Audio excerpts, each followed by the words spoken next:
Už si možná někdy zkoušela afirmační kartičky, udělala si svůj vision board a každý den se snaží manifestovat svůj život.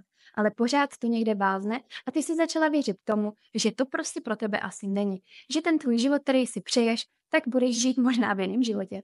Ale pozor, pokud mi teď budeš věnovat celých 15 minut života, já ti předám veškeré své know-how, jak já manifestuju a jak jsem si změnila život. A opravdu, pokud mě znáš a sleduješ, tak víš, že momentálně žiju svůj vysněný život na Bali. Podepsali jsme smlouvu na absolutně luxusní vilu a tohle jenom díky pouhé jedné manifestaci. A uvidíš, že pokud začneš manifestovat jako já, dokáže si splnit své sny. Tak pojď se mnou na to. Ahoj krásko, vítej zpátky. Já jsem Zdenka a pomáhám ženám navrátit se do své ženské energie a navrátit své hormonální zdraví. A znovu se napojit na svou ženskou cykličnost. Takže pokud tě tohle zajímá, určitě dej odběr a zůstaň to se mnou, protože tě čeká spoustu videí, které ti pomohou se navrátit nazpátek k sobě. Ale než se do toho pustíme, ráda bych ti ukázala můj kurz Zdravý cyklus. Ten kurz pomáhá navrátit ženám zdravou menstruaci a právě pokud jeden z tvých cílů nebo manifestací, zdravý cyklus, bez bolesti, bez PMS, bez PCOS, já třeba i otěhotnět, tak právě doporučuji si kouknout ten kurz, protože v září začínáme znovu, otevíráme další kolo a já tě tam ráda uvidím. Teď se pojďme pustit na to manifestaci. Tohle je takový životní příběh a životní nějaký moje 28letý moudra, kdy jsem si uvědomila, jak si správně přát. Tohle bych já, když mi bylo 16, bych si ráda znovu pustila, aby si uvědomila, že všechny ty mé sny, které jsem měla, tak se dají splnit a nemusím se bát, že se mi nesplní. Ale někdy nám ten život dává pod nohy spoustu klacků a my nevěříme v to, že si ty sny mohou splnit. A my ztrácíme naději budování těch našich snů. A čím jsme starší a starší, tak zapomínáme na ty naše sny, protože žijeme na autopilota. A už nemáme takový čas, jako když jsme byli malí, si vysnívat ty unikorny, ale už jsme víc racionální, už jsme víc těma nohama na zemi a zaškatulkovali jsme se. Zaškatulkovali jsme se, že tady ten sen je pro mě, ale to, co je za tou škatulkou, tak to už není pro mě, to už je moc. Tohle potřebujeme změnit, protože když si manifestujeme, tak není to úplně o manifestaci to, co já chci, ale je to o manifestaci, kdo já jsem. A tím, kdo já jsem, tak já se můžu tím plnit svoje sny, potřebuju nad tím určitým způsobem přemýšlet. Protože tím, jak já přemýšlím, tím já si vytvářím svoji realitu. Teď jenom takový dovětek, já budu používat hodně finanční cíle nebo finanční sny, protože na tom je to hodně jako jednoduchý to popsat, ale jenom si to prosím, když tak definujte na ty svoje vlastní sny. Jednu důležitou informaci, kterou si musíme teď ženy říct, je, že jsme ženy. A to je to krásný. To, že už jsme ženy, tak jsme přirozeně víc napojené na svoji intuici a víc vnímat to, co je pro nás dobré a co pro nás není. A když začneme vnímat tu naši intuici, tak je to jeden bod, jedna taková pomyslná čárka, kterou si můžu splnit na to, jak si přát. Protože ta intuice mi dokáže hodně poradit, dokáže mě hodně nasměrovat. A někdy si možná přejeme něco, co chceme a hrozně moc potom toužíme a budujeme to a tvrdě zatím jdeme, ale ono se nám to nepovede. A to je přesně to, když jsme potom šli to přes tu mužskou energii.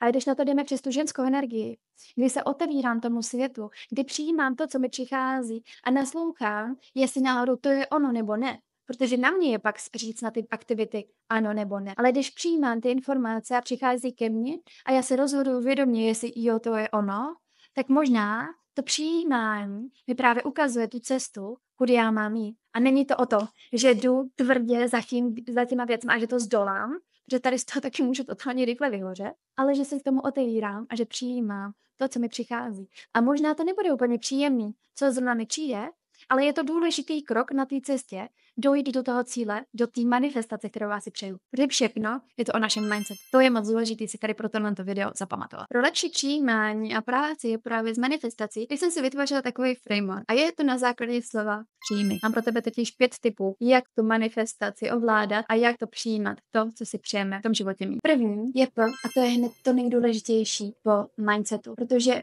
abych já měla nastavený dobře mindset, tak potřebuji být v přítomnosti. Takže P, přítomnost. Pokud já nebudu v přítomnosti, já nedokážu ovlivnit svoji budoucnost. A bohužel, co se nám často stává, třeba si to zvědom, a ještě vypneš tohle video a začneš zase žít v tom svém životě, tak jak žiješ? Pravděpodobně hodně často myslíme na svoji minulost, myslíme na svoji budoucnost, ale vůbec nereagujeme na to, co se nám děje v té přítomnosti. A jak tedy já můžu od toho vesmíru vnímat ty informace, když nežiju v přítomnosti? Bohužel, tím, že hodně se koukáme do té naší minulosti, tak právě naše minulost ovlivňuje naši budoucnost. A to já musím zastavit.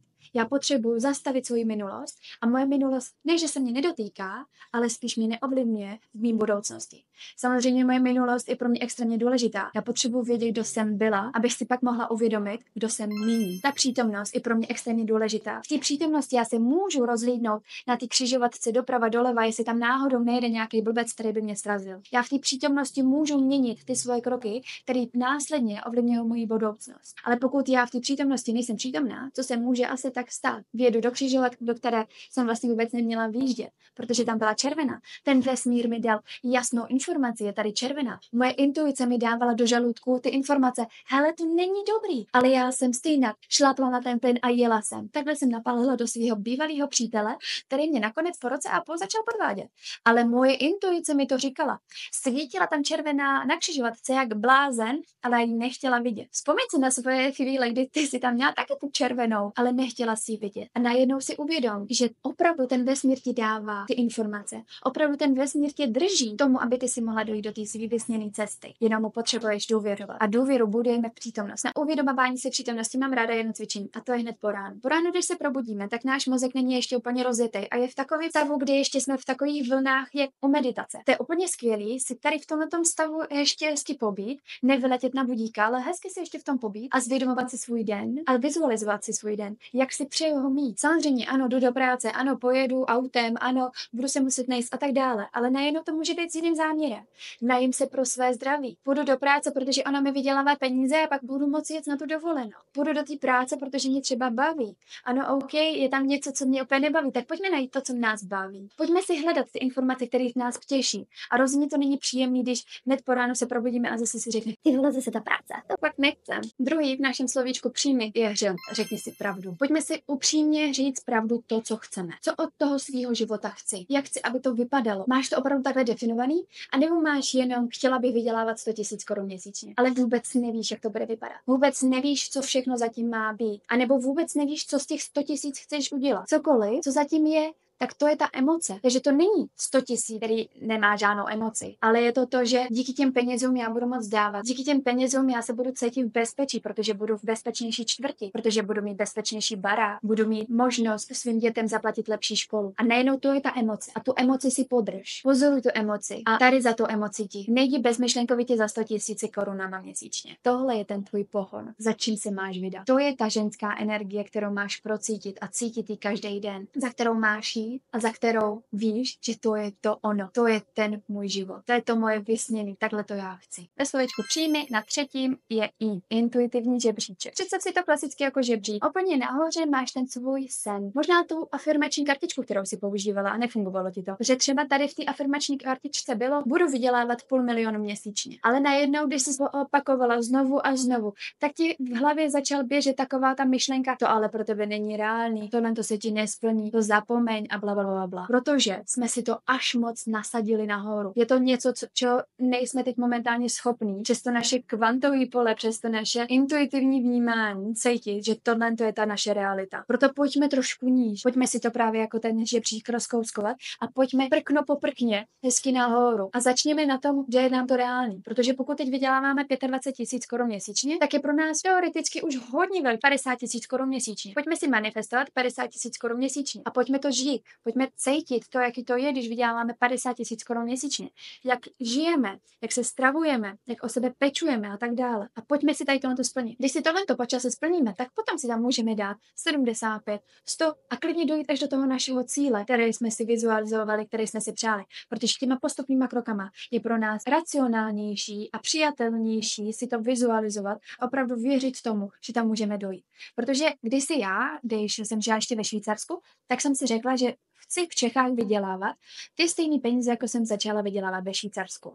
Během roka se mi to povedlo a teď vydělávám trojnásobek toho, než jsem vydělávala ve Švýcarsku. Akorát, že nešlo by to hned, kdybych odešla z té práce a hned si řekla, budu vydělávat tady ty peníze. Nevěřila bych tomu, měla bych hrozný strach a stresovala bych se a nedopadlo by to tak, jak to dopadlo. Další písmenko, co máme, tak je jo. Jsi cyklický. Tohle si pojďme uvědomit. A právě naše cykličnost nám dává neuvěřitelný dar, se napojovat víc na tu naši intuici. V dynamické fázi pojď si udělat tu vision board, pojď si vizualizovat ty sny a tak dále. Možná to přepálíš, ale je to v pohodě, protože to je dynamická fáze. V té ovulační fázi tam budeš cítit hodně to napojení, budeš hodně možná i víc víc cítit tu intuici a budeš vidět, co je pro tebe správný. Ale možná v té premenstruační fázi, těsně před tou menstruací, si řekneš, Jo, já se asi bojím. Jo, to asi není pro mě. Já nevím, co mám dělat. a nebo si řekneš, kašlu na to, já to nějak zvládnu. To se nějak stane. Ale v té menstruační fázi, když si dokážeš sednout sama se sebou, tak najednou přichází to gro. Najednou přichází ta správná manifestace, protože v té menstruační fázi dokážeme procítit víc tu naši intuici, dokážeme se víc napojit na sebe a na své sny a přijímat to, co nám ten vesmír přináší. Můj takový tip, pokud by si manifestaci chtěla vyšperkovat ještě na cykličnost, zkus si udělat na každou fázi jiný afirmační kartičky nebo jinou vision board. Ty vlastně dokážeš se víc napojit na tu svoji ženskou cykličnost, protože často se nám stává, že potřebujeme mít každý den, každý týden pořád stejné. Akorát, že ono nám to takhle nejde, nebude nám to takhle fungovat, pokud nejsme na hormonální antikoncepci tělísku a tak dále, protože ta cykličnost není lineární a je mnohem lepší vnímat tu naši cykličnost z nás, než se každý den snažit pracovat na tom stejném snu. Teď ti řeknu takový hezký můj příběh. V roce 2022 jsem jela do sirotčince, do Tanzánie a pomáhat tam dětem. Say hello.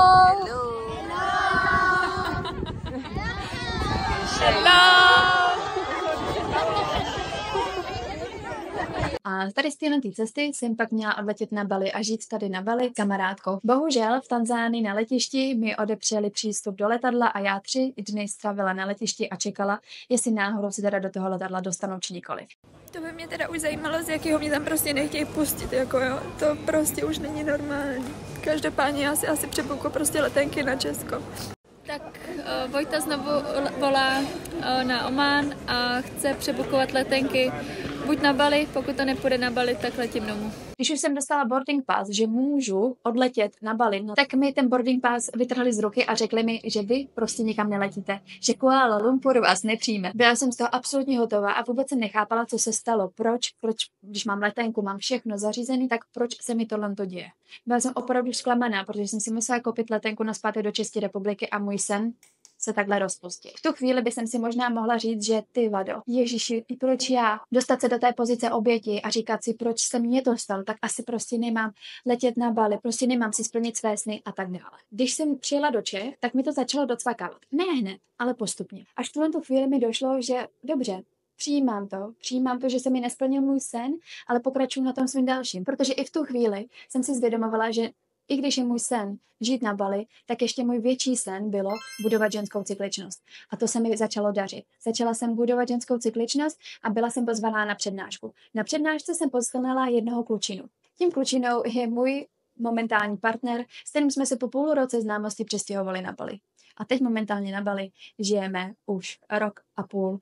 A před týdnem jsme podepsali smlouvu na absolutně luxusní vilu, kterou, když jsme sem přijeli, tak jsme si přáli mít. Co tímhletím příběhem chci říct, že i když na začátku to vypadalo, že mě tam ten vesmír nechce poslat, tak mě vesmír chtěl jenom natočit nazpátek do České republiky, abych si tady našla toho mýho životního partnera, abych pořádně rozjela ženskou cykličnost a abych jela pak na Bali. Naše slovíčko příjmy, další písmenko je M, magnetická důvěra. Že důvěra v celém tom procesu je opravdu důležitá.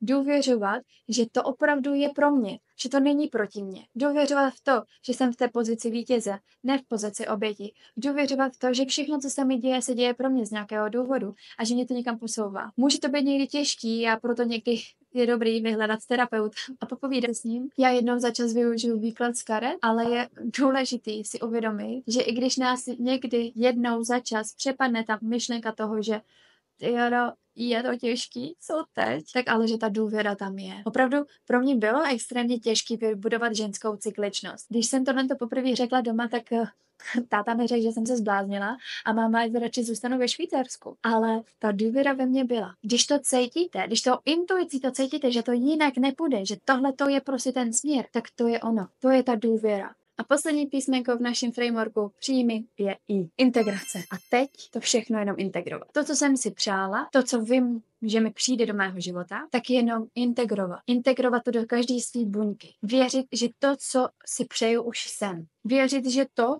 co se mi má dít, to, co si přeju, už se někde děje a jenom se to postupně ke mně přibližuje, až to přijde do té mé přítomnosti. Integrovat to, procítit to každou buňkou. Už to, jak se oblíkám, už to, jak se sebou mluvím, už to, jak si nastavuju ráno, už to, jaký si dělám jídlo, jak zkomunikuju se světem. To, co dělám v každodennosti, je integrace toho mýho snu. To je moc důležité si uvědomit. To je to přijímání, to je ta integrace. To, že opravdu ten můj sen, který mám, ta moje manifestace, ta moje vize, já už ji přitahuju. Já už ji přivolávám k sobě. Já ji přijímám k sobě a jenom vnímám časovou osnovu a že musím si odžít každý ten den, nejde ty dny přeskočit.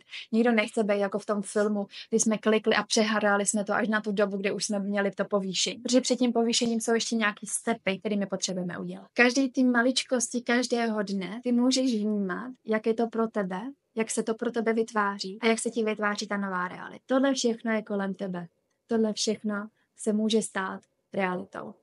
A jednu poslední myšlenku, kterou bych s tebou ještě chtěla sdílet je, ty potřebuješ být čistě jasně definováno, co ty si přeješ. Protože to, že si řekneme, že chceme být zdravé, je sice hezký, ale co zatím je? Moje definice zdraví bude úplně jiná než tvoje definice zdraví. Tak buď čistě jasná o tom, co chceš. Protože kdyby jsi přišla do restaurace a v té restauraci uvidíš meníčko a v tom meníčku máš spoustu potravin, které si můžeš objednat a seskládat si z toho cokoliv chceš, tak ty by si chtěla jídlo. OK, ale co z toho teda ty chceš? Jídlo. No ale jaký to jídlo ty z toho chceš? No, abych se najedla. Abych nebyla hladová. Jo? Nejde to. Ty nejdeš do restaurace a neřekneš, chtěla bych jídlo. Ty jdeš do té restaurace a říkáš, chtěla bych tohleto salmon poké. Nebo bych chtěla tyhle ty batátové hranolky. A na základě tady toho ty objednáváš. A tohle to ti přijde. Doufáš. Pokud nežiješ na Bali, to se ti taky může stát, že ti to vlastně vůbec nepřijde, nebo ti přijde úplně něco jiného. Ale pojďme si teda definovat na tom světě, kde my teď momentálně žijeme, definovat si přesně to, co my chceme. Tak možná teď to slovo přijmi zní úplně jinak, že? Možná teď ta manifestace se bude tvořit úplně jinak. A možná si uvědomit to, že jsme ženy, tak není to o tom, že tlačíme na naše sny, ale že se ladíme do té energie, v které chceme žít. Že právě v tuhle energii, v tohle, co já jsem, v to já věřím a to já buduju.